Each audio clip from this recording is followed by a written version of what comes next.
The Airbus A318 is the smallest member of the A320 family, designed for short to medium-haul flights.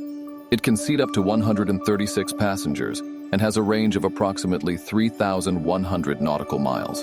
The A318's compact size and advanced technology make it ideal for operations in congested airports and on regional routes.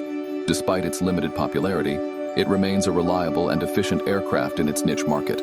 Please subscribe for more content and interesting facts about aircraft.